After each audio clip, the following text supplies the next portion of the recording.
Alrighty, everybody, welcome back to another live stream here on the channel. Hopefully everyone is having a fantastic Saturday so far. Let's see what we have in this stream so far today. We have Hoop, Jordan, Ben, Cody, Howard, Tank, as well as, let's see, Aaron, Rockets, Anna, Proxy, Logan, and everyone else who's in here who I may have forgotten to welcome, or if you're just tuning in or may not be chatting and just watching, glad to have you in here as well. Misty, and yeah, I did see, I believe we had 2 or 3 strong tornadoes earlier today in Florida.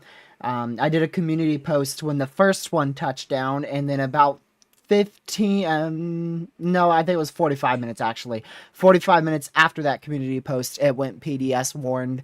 Almost went live for it, but like I said, I had some plans already today, so it was just not a good timing on my behalf. So just couldn't go live for it. But yeah, almost went live for it. I almost just tried to go live for it, but it didn't work out. And thankfully, right when it went PDS warned, it ended up lifting shortly after that. So it wasn't once it went PDS, it wasn't on the ground for much longer, but it was a long tracker. I think someone said like 15 miles or so it was on the ground, so it was a pretty likely a pretty long track tornado from Florida going into Alabama. Let's see, welcome Edits, glad to see you in here as well. Yeah, 2 to 3 strong tornadoes in Florida into Alabama. We do have another severe out here too with a little area of rotation. That's in central Georgia. Let me turn on the locations again. I forgot to turn them on. You have to make sure you turn them back on after going through the models there. So yeah, we'll keep an eye on that severe. We'll check back in every now and then, but just make sure you're indoors away from doors and windows if you're in Perry, Georgia, and keep an eye on that. But we're mainly going to be focusing there on the potential for very significant severe weather next week, as well as multiple days of your ordinary severe weather. We'll also talk about the potential catastrophic flash flood situation here in western North Carolina, and as well as in my neck of the woods in western and south central Virginia. We could have quite the catastrophic flood event going on into Monday, I believe it is. Let's see, so today's Saturday, Sunday. Yes, Monday. Monday into Tuesday, we could have quite the prolific flash flood event. So we'll also go over that. We'll start with the SPC outlooks for today. So for today, we have a slight risk for severe weather. This was issued earlier this morning. A last-second upgrade to a slight risk for severe weather was introduced, and then shortly after that, they issued a 40-20 tornado watch. There is still the potential for a spin up tornado today in and around that green 2% tornado risk area. If you are in that 5% area, your main tornado risk has already passed, but there's still the opportunity for a spin up tornado into the overnight hours. Also, the chance for some damaging winds of 50 miles per hour, some small hail up to about ½ inch in diameter. And then for tomorrow, really the same ordeal. We've got the opportunity for a few. I say a few because this encompasses over 115,000 square miles worth of a tornado risk. So there is a pretty good chance we see at least one tornado tomorrow, somewhere from east central Mississippi all the way back down to Tampa, Florida, all the way back to Charleston, South Carolina. Same ordeal, opportunity for 50-mile-an-hour winds, as well as some small hail up to about ½ inch, maybe up to 1 inch in diameter. Day 3 going on into Monday, we still have a marginal risk for severe weather continuing for this time, much of the same area. I mean, again, Alabama, Georgia, South Carolina, Florida in a marginal risk for severe weather. That might get a slight expansion more north. I don't expect it to go into the Piedmont Triad, but it might go a little bit more north, closer into like Charlotte, North Carolina. We'll see if they expand that marginal at all. We'll see once we get a little bit closer to see if it will end up being anything notable, but likely going to see a spin-up tornado or two on Monday as well.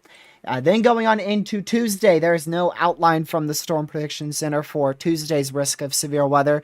They haven't outlined anything just yet, and I believe we're not going to see much on Tuesday. I have to go look at some model runs here really quick. Yeah, so it looks like Tuesday, I'm fairly confident we'll have a capping in place that will inhibit us from seeing any severe weather in this area. But if we do get severe storms on, I might have said Saturday there. I meant to say Tuesday. If we do get severe weather on Tuesday, it would be in this area. So that's what we'll watch for day 4, Tuesday, May 13th. But overall, I think capping is going to inhibit any severe storms from firing. But you never know. All it takes is a little bit stronger of a short wave or a little less cloud cover, and then you could have the opportunity for severe storms on that day. Day 5, Wednesday, which is this risk, it doesn't change at all because there is no risk outlined by the Storm Prediction Center here. So going on into Wednesday, right now, there is no risk outlined. It's very difficult to see where storms may fire on this day, but there is ingredients favorable for severe weather across this entire portion of the U.S. on Wednesday. However, there should be a significant amount of capping over almost that entire area that should inhibit thunderstorm development. If we do see thunderstorms, I feel like the most likely case scenario would be back up here in Nebraska, Iowa, Kansas, and Missouri, closer to that surface low pressure into the evening hours of Wednesday. So we'll keep an eye on Wednesday as well. Then going into Thursday, that's when we start to have a bit bigger of an issue. Capping is no longer something that is of great concern for stopping these thunderstorms. So your cap fully erodes in the afternoon and early evening hours. Your jet stream pushes up into Illinois. And this could be the potential for a significant severe weather episode out here, especially if you are in central and southern Illinois. It looks like we will have the opportunity for possibly a few supercells on the southern end of this 15% chance. So I'm going to monitor this area for possibly a strong tornado risk. Now, of course, that's quite a far stretch with how far out we are at this point, but our instability is going to be there. We're going to have an uncapped environment. It's all going to come down to when that jet stream arrives. If that jet stream is late, then we probably won't see a significant tornado threat. It will be mainly damaging winds and spin-up tornado threats. But if we see that jet stream arrive on time like the GFS shows, then we could see a few supercells develop and potentially pose a strong tornado threat in Illinois, maybe into central southwest Indiana, eastern Missouri. We'll know more as we get closer. We're going to have to wait and see which way things trend, but definitely keeping a very, very close eye on Thursday. The northern side definitely looks more linear. It looks like we're going to just see a line like an MCS move through. So we'll see if that is the case, but overall, just this 15% chance at the moment.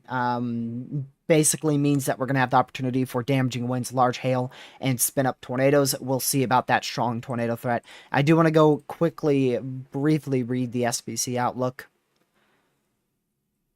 Let's see here. Couple of significant troughs digging into the inland United States in the Pacific Coast area. Let's see. The first of which may develop early next week into the western U.S. on Tuesday before progressing into the Rockies on Wednesday and then potentially causing severe weather on Thursday. This may also be followed by another significant trough next weekend. Well, dang, they're already talking about next weekend. Yeah, interesting. Yeah, there's the opportunity for a lot of troughs to enter the U.S. We're just gonna have to wait and see how significant they get. It's very difficult to tell. It's very difficult to tell. A lot of uncertainty. Then going on into Friday, Friday has a lot of uncertainty with it. Thursday, we're already looking at expected severe weather.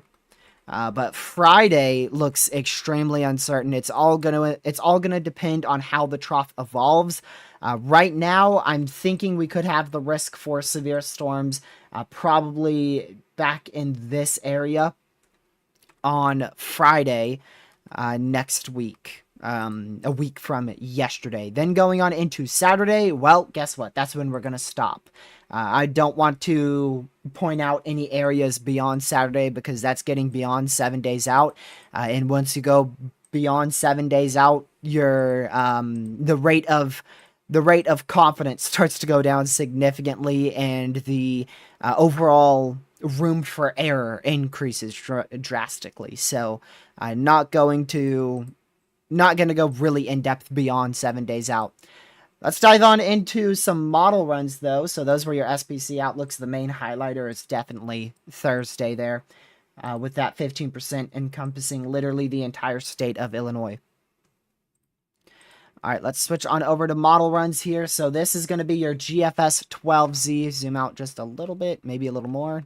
There you go. All right, so let me go and pull this on forward here. So this is what's responsible for our tornado threat out there in Alabama, Georgia, and Florida. I apologize, I just ate, so I need some water. You heard my voice like completely cut out there.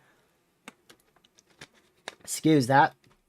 So that's what's responsible for our tornado threat today and tomorrow. That little area of jet stream across Florida, Alabama, Georgia. So we're going to continue to monitor that, see if it gets any stronger at all on Sunday. It should get a little bit stronger if it is strong enough. I wouldn't be shocked if they issue a 5% for tomorrow. If we take a look, just take a brief detour out here. So this is on Sunday, so for tomorrow.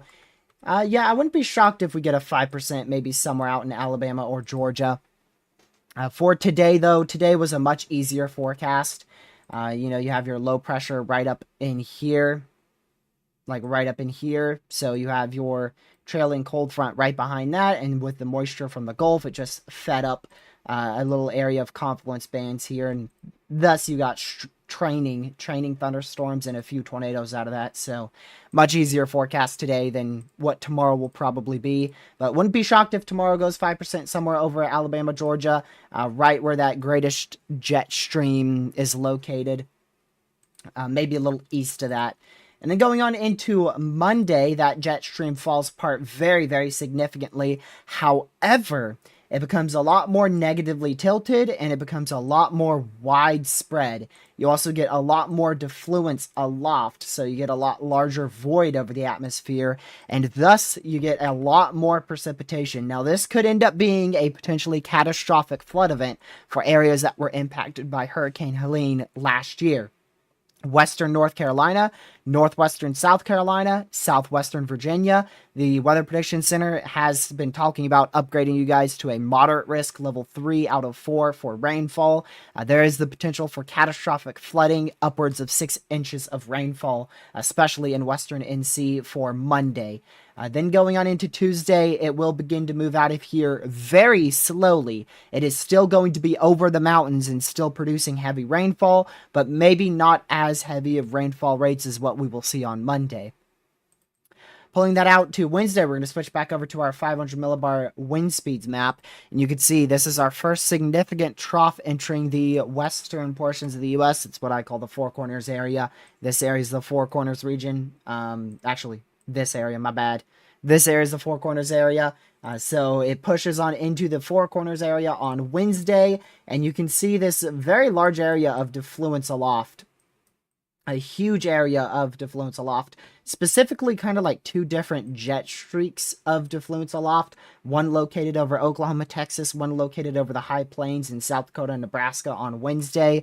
If anything does happen on Wednesday, I feel like it's going to be with that southern jet stream, as that's going to be where we have the better opportunity for a weaker cap. Now, the GFS still shows a negative 50 SIN, but there may be the opportunity for a few storms to fire on Wednesday. We'll need to monitor that closely, just in case.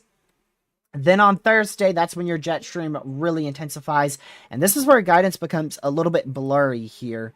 So your GFS has a very weak upper level trough here. It is negatively tilted, but it is extremely weak. And the main thing that carries this is actually an embedded shortwave, likely somewhere in this vicinity in here.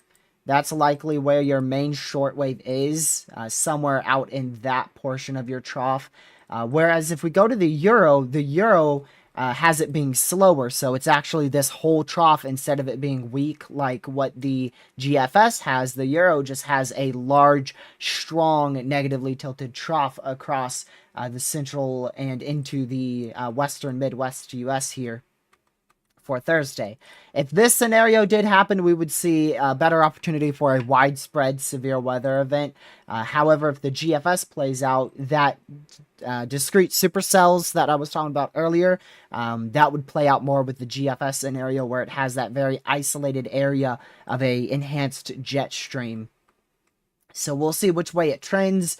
The Euro would be a more widespread all-hazard severe event, and the GFS would be a more focused area for strong tornado potential over mainly Illinois. So we'll need to keep a very close eye on that, see which way things trend. The Canadian model run definitely is more of what the Euro model run shows. It has that more strong, negatively tilted trough ejection with that strong belt of flow across the southern portion of it. So it's actually a little bit in between, because you'll notice the Euro is more south, the GFS is more north, and the Canadian is kind of right in between that, maybe even a little bit more to the west of the GFS scenario. So definitely some things to work out for sure. But either way, that 15% the SPC is introduced out in this general vicinity here, you guys are definitely under the gun for severe weather. No matter what scenario plays out, the Canadian, the Euro, or the GFS, you guys should see severe storms. Just to what magnitude, that's going to be what we have to pay attention to on the model runs in the near future. Going into Friday, just a large jet stream across a huge chunk of the central United States into the southern U.S. as well. You can see this really nice high pressure also located over the Gulf. And as a result, if we switch to your dew points, you have this very large area of 70-degree dew points, very high 60s into the low 70s across much of the central and into much of the eastern United States as well in this whole area. And if we do get a front to form, which I do think we could get a front to form probably, you could see it here, off of a shortwave somewhere in Oklahoma or Texas, we should have the threat for severe weather going on into Thursday, at least in this area. How significant, what hazards, too far out to tell. But I do think Friday could be something we keep an eye on as well. So we'll keep an eye on Friday. If we look at the Euro scenario, the Euro is actually a little bit more aggressive. You can see the Euro has a stronger belt of flow across the southern area. The Canadian is more like the GFS. So you have the Canadian, the GFS agreeing on Friday being a day to watch, a lower end threat. The Euro kind of goes all out on Friday. Definitely a better scenario for severe weather, at least portrayed by the Euro model. Maybe not for tornadoes, but definitely just for overall severe weather. The Euro, yeah, look at that. The Euro definitely portrays a more potent warm sector there compared to the GFS. Then going after that towards Saturday, this is where your uncertainty is very, very high. If we look at the GFS, the Euro, and the Canadian, they all have almost fully different scenarios between every last one of them. So Saturday has a lot more uncertainty with it for sure. The Euro is completely different than the Canadian and the GFS, so a lot of uncertainty going a week from today. So not going to talk too much about that, but just know Saturday will probably have the risk for severe weather somewhere in this region on Saturday. Can't tell you exactly where because there's a lot of uncertainty. And then going on into Sunday, we'll probably look at a risk somewhere on the western side of that back out here. And then going on into Monday, well over a week from today, that's like 8-9 days away, we should be seeing another trough enter the US. You could see all model runs agree on a trough entering the US into the late weekend next week, into the early work week next week.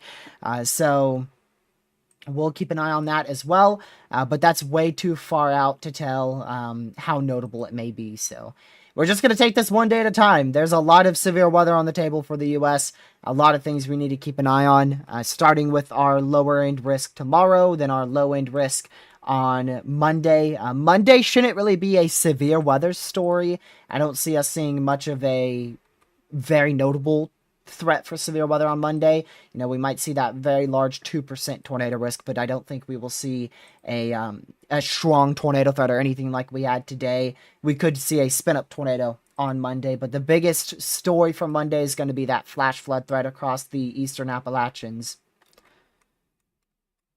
I want to touch more on that, going to the NAM model here, just to show you a higher end scenario for a flash flood event on Monday into Tuesday morning. The Weather Prediction Center is talking about issuing a moderate risk along the mountains here in Virginia, Western NC, Georgia, South Carolina. That is a moderate for, by the way, rainfall, heavy rainfall, flash flooding. We could get some potentially hourly rainfall rates of 2 inches per hour. So definitely something we're going to keep an eye on going on into Monday and into the morning of Tuesday.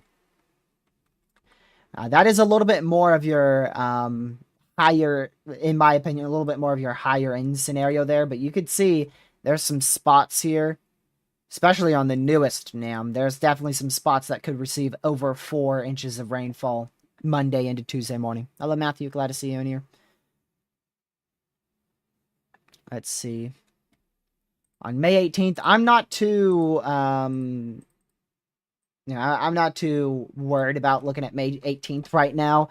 Like I said, we want to take this one storm at a time, because if you look at too many, you're going to get overwhelmed. Welcome to May. That's how it is. It was the same in early April. You got to take it one step at a time. Don't look too far out, because you're probably going to get overwhelmed with the potential for severe weather. And also, the more movement we have with these model runs, the higher uncertainty we're going to have. So when you have all these moving parts, like a trough over here, a trough up here, low pressure here, high pressure here, a bit of a ridging pattern back over here, the more moving parts you have, the even more uncertainty you're going to get with model runs. So I'd also keep that in mind. So that's why I'm not really... I'm really not wanting to look past like 130, 140 hours out right now beyond Friday, maybe Saturday. But yeah, I want to use this to go beyond that time frame, just to show you the potential for severe weather. This is, yeah, this is probably the craziest I've ever seen this in the entire 4 years that I've been a weather enthusiast. This is probably the most absurd look I've seen on this ensemble before. This is your GFS ensemble.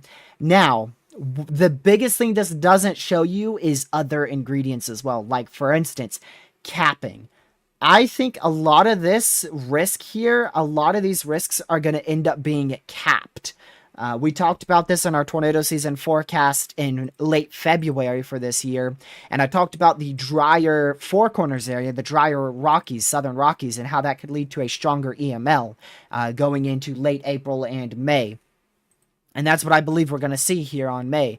So even though this looks like a literal, ridiculously historic stretch for severe weather for the next week, week and a half, I think a lot of these environments that we see that may be extremely potent are going to end up being capped out.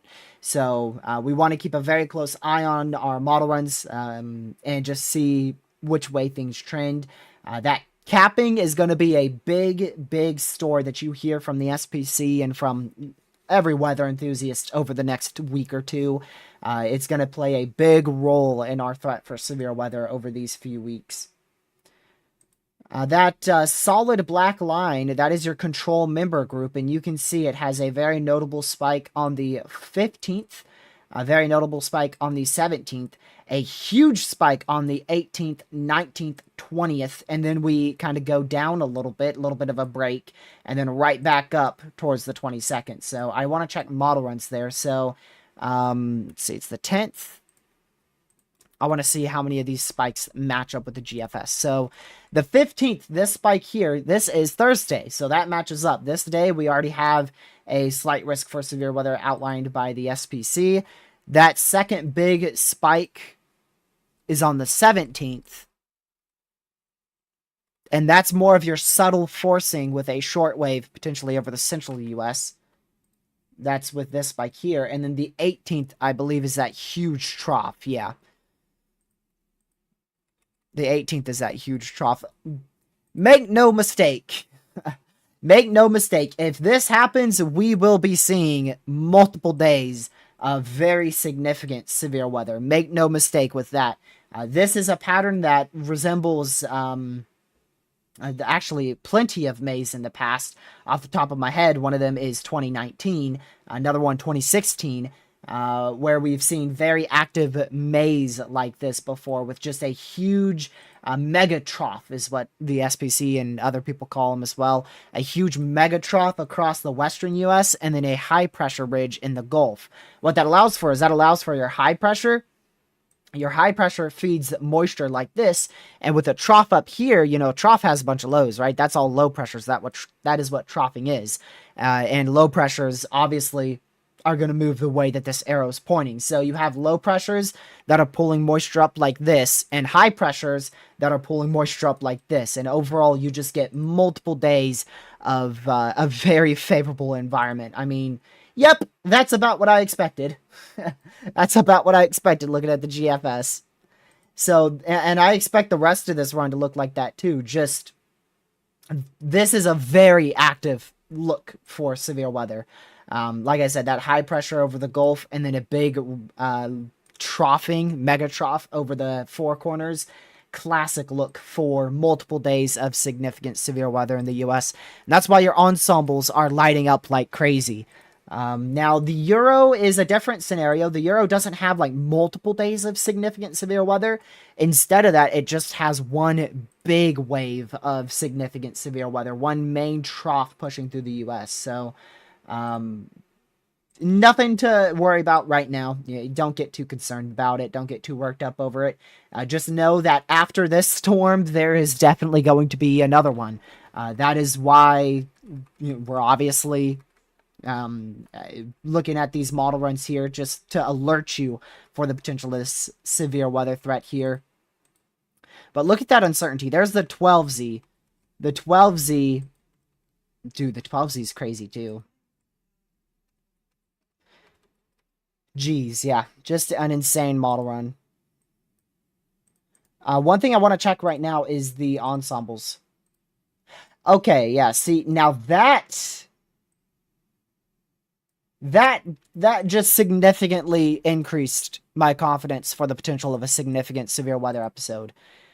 Seeing yellow on this, meaning all 20 ensembles agree on a jet stream of greater than 50 knots, They also all agree on a huge trough. They also all agree on a high pressure in the Gulf. So that is really bad news. Let's try to look at these individually. This is going to look pretty messy, mind you. Yeah, so the ones you could pick out, they all have a huge trough in the western US, but some of them have it a little bit more north, some a little more south. So the location, don't get too, especially when we're looking more than 180 hours out like we are now, don't get too focused on the location for severe weather potential on these model runs, but we are looking at general, and a general approximation is here. That area will probably shrink once we get closer. So, yeah, I mean, every model run has severe weather in that area. I want to see the rest of this 18Z, because this 18Z is like a wild run. You know what this reminds me of? This jet stream right here. This reminds me of December 15th, 2021. Whenever I see a negatively tilted trough sharply over like Wyoming or Nebraska or South Dakota that's this sharp, I always think derecho. And now the chances of that happening are slim to none considering we're 200 hours out, but that's just always what I think of right when I see that sharply negatively tilted type of trough there. But like I said, we're just going to take this one day at a time. First, we got to get through this big time flood threat in western North Carolina. I'll just draw an area like this whole area here. Isolated areas could get up to 6 inches of rainfall there on Monday into Tuesday morning. And then after that, we'll start really locking in on our trough here on Thursday, really paying very close attention to that. Still going to keep in the back of our minds that we could have a severe threat on Wednesday in Oklahoma, the Texarkana area. So just man, buckle up. Holy, buckle up. Please, buckle up. Because it is about to be, it's about to be another April. That's a good way to put it. May looks very, very, very active. But it all is, in my opinion, pretty much all of it is going to come down to capping. I think capping is going to be a huge, huge question.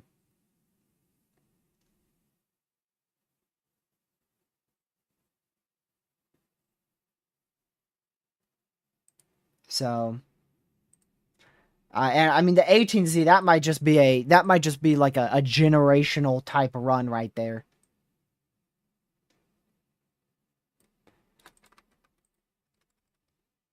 Because that, I mean, that is, you might just want to frame that 18Z GFS run right there. Because look at that. Look at this. You've got a strong high pressure that is consistently feeding a mega trough in the four corners, a negatively tilted trough up here that is consistently bringing severe weather to the Midwest. Whatever the heck's happening up here that is also contributing to this very nice area of flow here. And that nice area of flow is also contributing to days, maybe even a week of severe weather in this area. Like, literally, look at that. It starts on Thursday on this model run. Thursday, Friday, Saturday, Sunday, Monday, Tuesday. And you still have the huge trough to get through back here, too. I mean, you really might as well just frame this model run. But, like I said, try not to get too worked up over all this.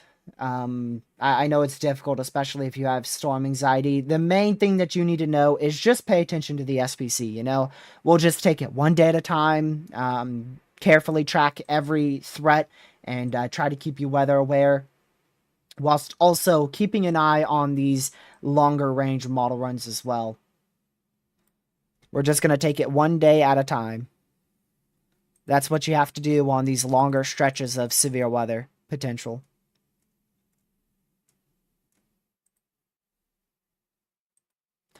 But Honestly, this looks ridiculous. Like from a meteorological standpoint, if this actually were to unfold, this would be absurd. I say absurd because also with that high pressure, you literally just keep 70-degree dew points. Like watch 70, 70, 70, 70, 70, 70. The whole run is 70-degree dew points every day. Like literally. Starting on Tuesday.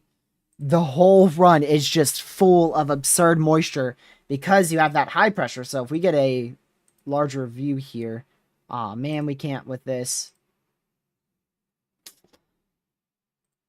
Tropical tidbits, here I come. Alright,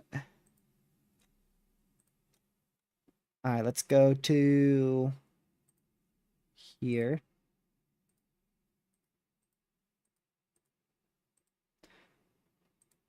I know I could get a good view of this. Give me a second.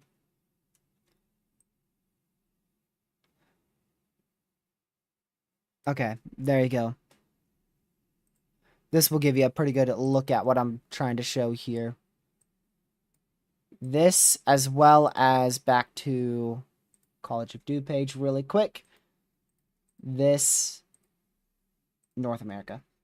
All right, so you see this ridging pattern out here in the Gulf. So you have this huge high pressure that is just sitting here in the Gulf, right? You have this huge train of just ridiculous jet stream across the whole U.S. from the Western Pacific to the Eastern Atlantic. You've got this huge stretch of jet stream. You have another high pressure here, and then it looks like just troughing back out in this area. And what this allows for is we're really focusing on this area here because you have a high pressure here, and that just allows for a feed of moisture from the Caribbean and the Gulf. I wish I could give you a better view of this. And this isn't really going to do it either. I wish I could show you guys dew points. That's what I was really wanting to show y'all. You know what? I didn't think about that. Maybe... Nope. But it just continues that train. I don't know why I just clicked on snowfall. Here's another look you could see from Tropical Tidbits just to show you that high pressure in place over the Gulf. And so you keep that high pressure, that very strong ridging here. High pressure, crazy ridge over this place here. And then big time troughing right over here just off your screen. And so that high pressure being where it is, it's just literally, it's allowing for moisture, moisture, moisture, moisture, just for literally a week, week and a half. Just keeps feeding moisture.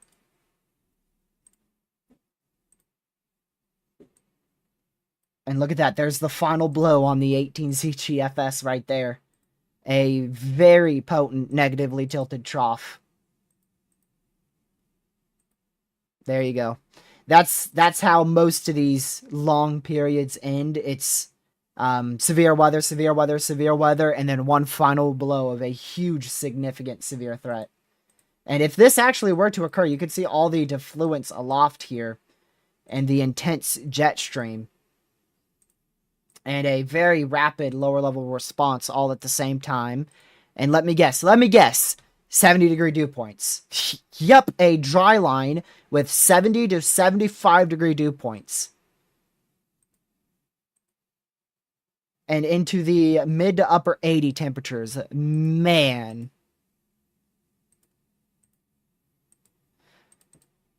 That would just be insane. That would be absolutely absurd. And you can also see this very nice belt of flow here from the mountains here in eastern, northeastern Mexico. That should allow for, if we go to instability, yep, that allows for a capping in the morning hours, and thus you're not going to get any over convection. And then as it heats up into those mid to upper 80s, you start to see the eroding of that cap, and then it's just a rapid lower level response. You just get a big outbreak. Oh man, look at... I just looked at the date.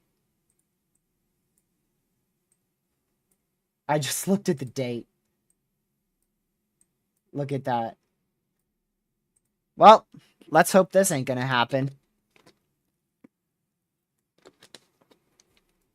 But yeah, we'll just keep an eye on it. There's so many different scenarios. Y'all don't need to get very concerned about it at all. The chance of this happening is slim to none.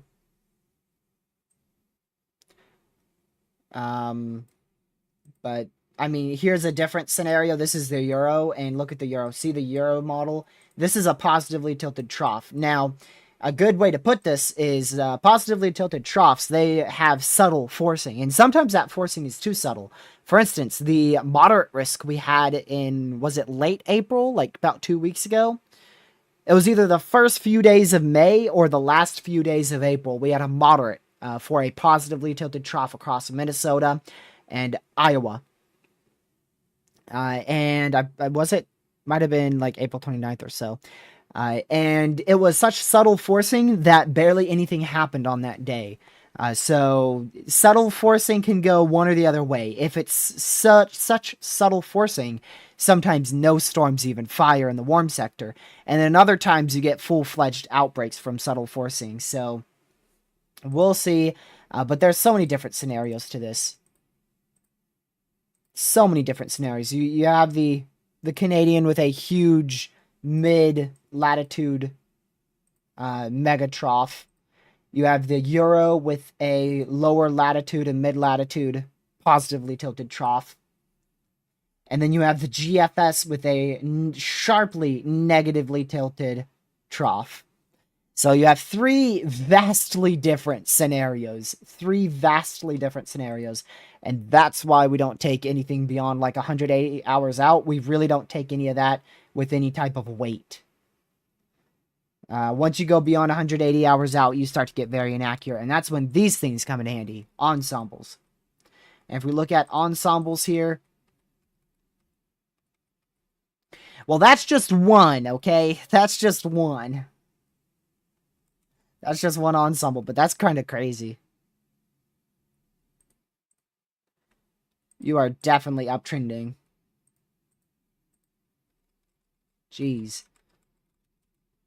You could see the uncertainty on May 20th. This is May 20th. Remember that huge trough on the GFS 18Z, that huge negatively tilted trough that was like that? Yeah, ensembles, they have just a belt of flow. Very big inconsistencies. So, like I said, we're just going to have to take this one day at a time. If we don't, we're going to get way too overwhelmed if we keep looking at the GFS this far out. But I mean, sometimes you just gotta appreciate how crazy the GFS is every now and then.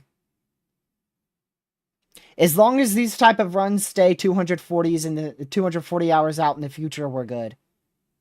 Once it starts to get within the 180-hour range, that's when we start to get a little bit in trouble. I'm taking a sounding over my house over here.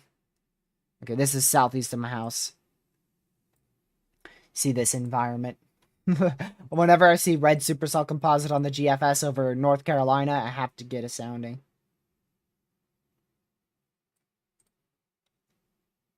Yep. Per usual, lack of lower level wind shear. That's North Carolina for you. Pretty good photograph though, but so far out. I just do that for fun. Whenever I see a crazy scenario in my location, I pop a sounding. But just look at that supercell composite. Like, literally starting on Tuesday. Right here, Tuesday. See if supercell composite ever leaves eastern Oklahoma. It just never does. Every day from Tuesday and on this model run, has supercell composite in eastern Oklahoma. Tuesday, Wednesday, Thursday, Friday, Saturday, Sunday. You get the point. whole time. But again, that doesn't tell the full story, right? Most of those days are going to be capped out. For instance, Tuesday, full capping. Wednesday, it looks like a full capping, but you can see there's a chance it breaks across the northern portion of the risk area. So we're watching for that. And on Tuesday, we're also watching this portion too. So just because models show, a 26 capping environment and they don't fire any storms doesn't mean that's exactly going to play out. A lot of the times when we get closer and we get to those CAM models, the convecutive allowing models, they start to initiate on those dry lines with weak capping. So we do want to still pay attention to Tuesday across this area. Then Wednesday, we want to keep a very close eye on just north of that area, because the capping doesn't look to be strong in that region at all on Wednesday. And then Thursday, that's our primary risk. SPC already has a 15% out generally in this area here. And Thursday looks like it's going to come down to trough timing. Right now, like I said, the GFS has a near perfect time trough for discrete supercells in the evening and night hours, whereas the Euro has a better timed trough for more of widespread severe weather, all the way from like Minnesota down to Tennessee and Kentucky. Much larger, stronger belt of flow there compared to the GFS and its very concentrated area of enhanced flow.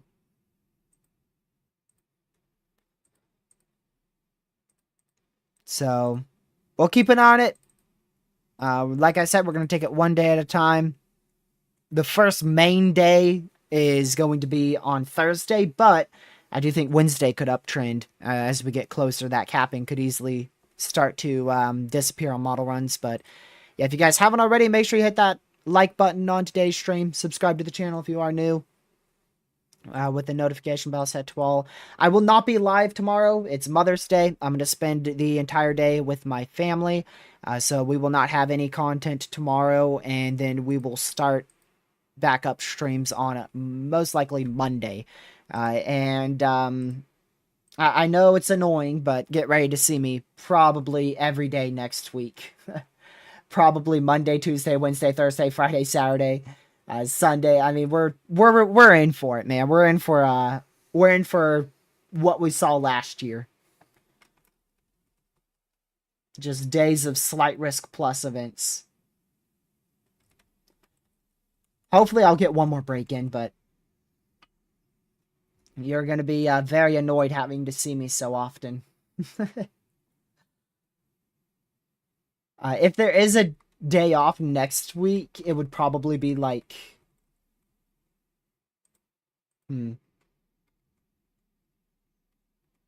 I don't think I can take off Monday. The reason why is because Monday I'll need to update you guys on it Monday. So I mean, I know I'm going to take off tomorrow for sure, but Monday I think I'm going to stream because I want to update you guys on anything that changes.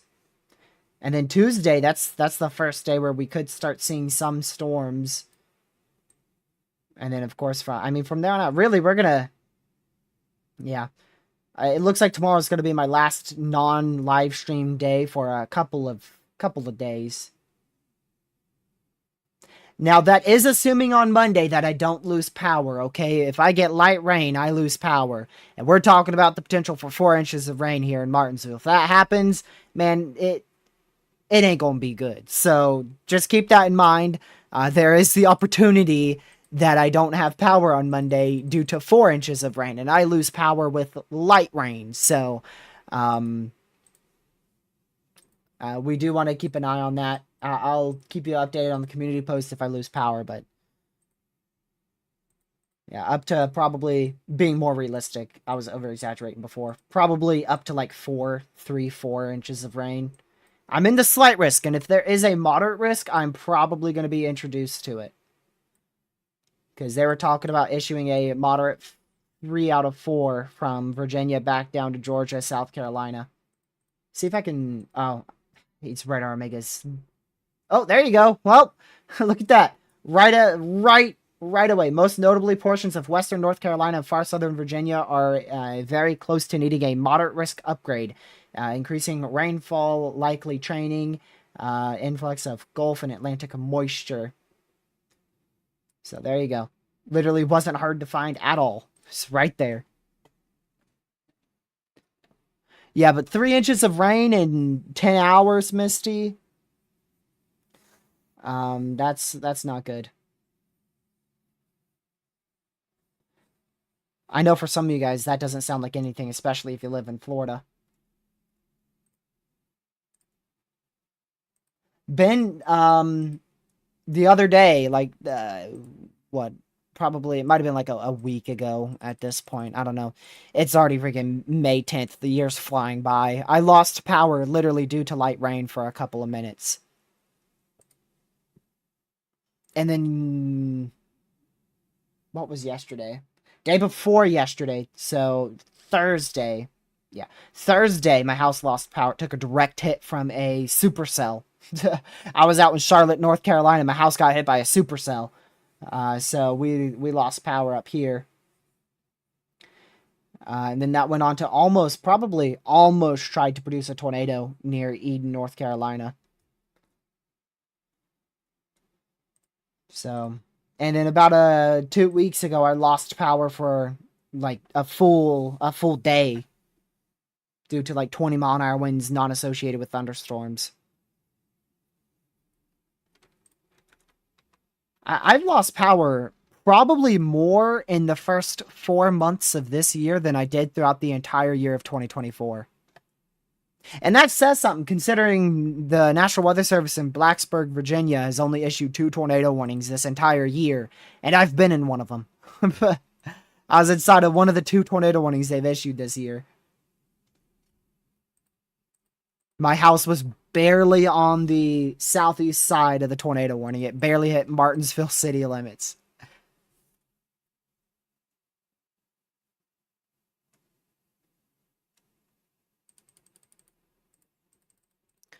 But yeah, if you guys have any questions or concerns, because I know some of you might be very worried about this severe threat, since I talked a lot about significant severe weather and everything, you're welcome to go and put them in the live chat, and I'll try to answer it real quick.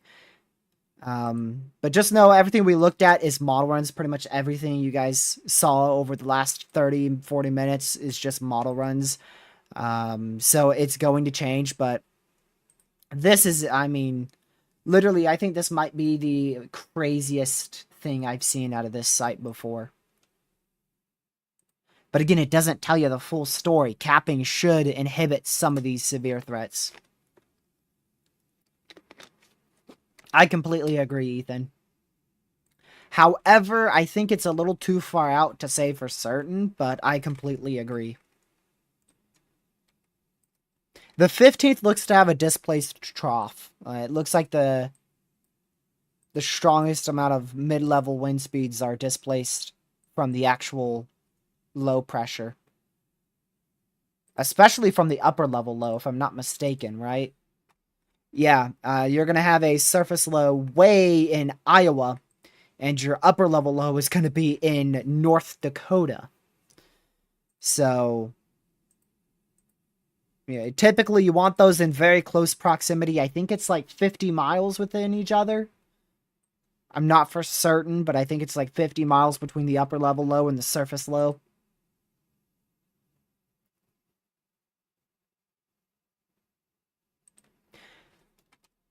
So, yeah, I don't think capping will be an issue on Thursday, but at the moment it looks like Tuesday and Wednesday capping is going to hold back storms.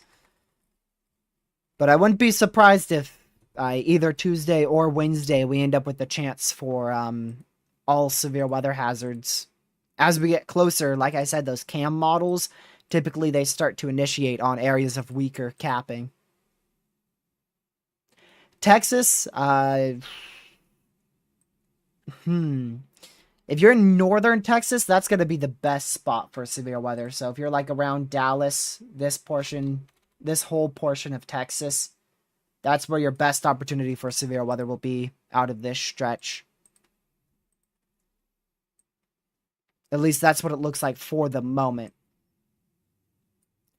all it takes is for one of these troughs to divot a little bit more south, and then you got a full-fledged severe threat in most of the state of Texas. So right now, it just looks like the northern side of Texas is at the highest risk for severe weather over the next like week and a half. But yeah, we're going to get ready to wrap it up here. Only wanted to hop on here for an hour. Like I said, I won't be live tomorrow. Tomorrow's Mother's Day, so I'll be spending the entire day with family. And Monday, I'm kind of 50-50 on a stream, but most likely I'll end up live streaming on Monday because I don't want to leave you guys hanging for more than a day. And then starting Monday, we'll probably be live Monday, Tuesday, Wednesday, Thursday, Friday, Saturday. Maybe even more than that, pending on how models look. But a very active stretch for significant severe weather, so make sure you're getting ready. If you haven't already, make sure you go over your tornado preparedness plan. Make sure you know where your safe spot is. Maybe if you haven't cleaned out your safe spot yet, like you have a storm shelter or something you haven't used in a while that you normally seek shelter in, make sure you clean it out. Get fresh supplies in there. Because we're going to enter another very active phase of significant severe weather being possible, and it mainly starts on Thursday, but again, I wouldn't rule it out on Tuesday or Wednesday. So, yeah, also thank you guys for 9,400 subscribers. That may go down overnight. Typically, after a live stream, I lose a few. It's just how YouTube works. It removes subscribers all the time. But we hit it. We hit it. So thank you guys for 9,400 subs. We're closing in on the big 10K, and that is crazy. So, yeah, I will talk to you guys hopefully Monday. If not Monday, definitely Tuesday. But for sure, we will not go more than 2 days without a live stream. But I'm 90% sure I'm going to end up being live on Monday. That's just going to depend on how I feel, but I should be live. I don't see a reason why I wouldn't be live on Monday, so I'll take tomorrow off, and I will be right back here, like I said, Monday, the whole week, Monday through probably Saturday or Sunday, we'll be live every single day there. So thank you, Mods from On Chat. Thank you, everybody, for being here, and I'll see you guys likely in Monday's live stream. Have a great rest of your weekend. Have a great Mother's Day, because that's tomorrow, and I won't see you guys tomorrow, so...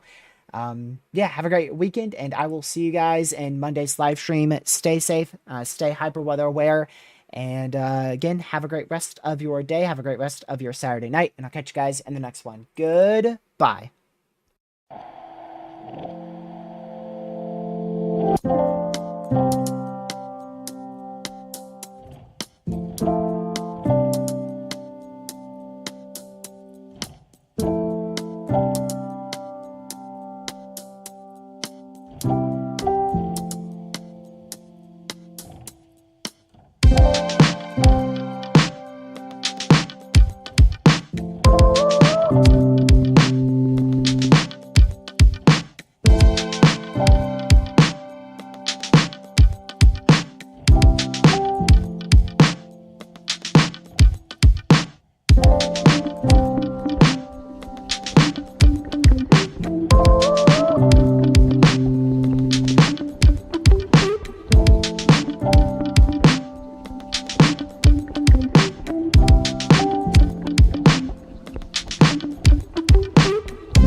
See you later, brothers.